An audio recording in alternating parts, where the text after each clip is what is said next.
Hey students, it's good to see you. I loved seeing the Jamboard that many of you wrote your questions about Africa on.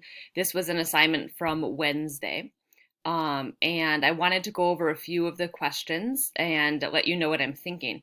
So I got a lot of questions about the languages, so we'll definitely get into why there are so many different languages spoken in Africa, because in your notes you wrote that there's over 1,000 different languages. So many of you were like, whoa, that's a lot of languages. Why do they have so many? Um, so I have three questions about languages, so we'll definitely focus on that. Actually, four questions. Wow, that's a lot. We had questions about like favorite holidays and festivals, so that's really great. We can get into some of the festivals and holidays that different countries in Africa celebrate. Also, a couple questions about animals, and we will be talking about some of the African animals. I see someone found a African animal. I don't know the name of this animal. They have many animals in Africa that we don't have in the United States, so sometimes I don't know the names for them.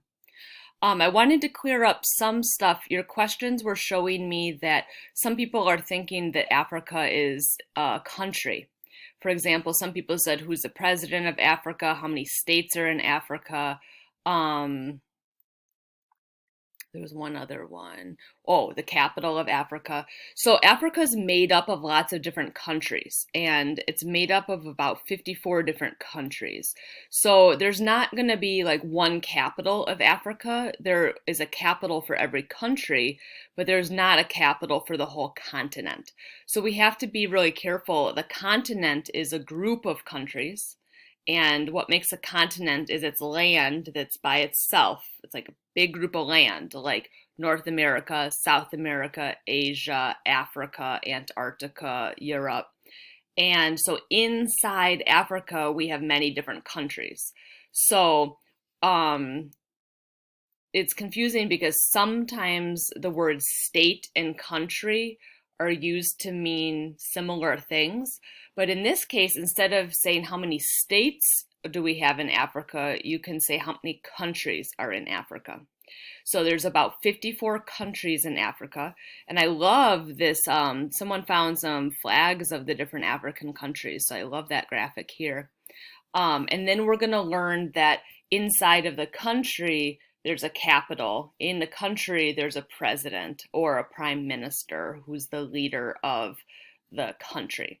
So for this week, we're going to study mostly the land in the different parts of Africa, the different regions.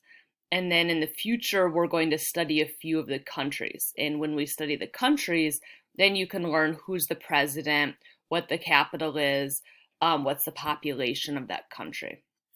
So I wanted to clear that up before we get too far in our Africa unit. I think it might be confusing because usually we study like one country at a time, like we studied India, we studied Iran. This time we're studying the whole continent. So that we're studying the group of countries. So stay tuned today, or I mean this week, for learning about the different physical features, the different land features in the continent of Africa.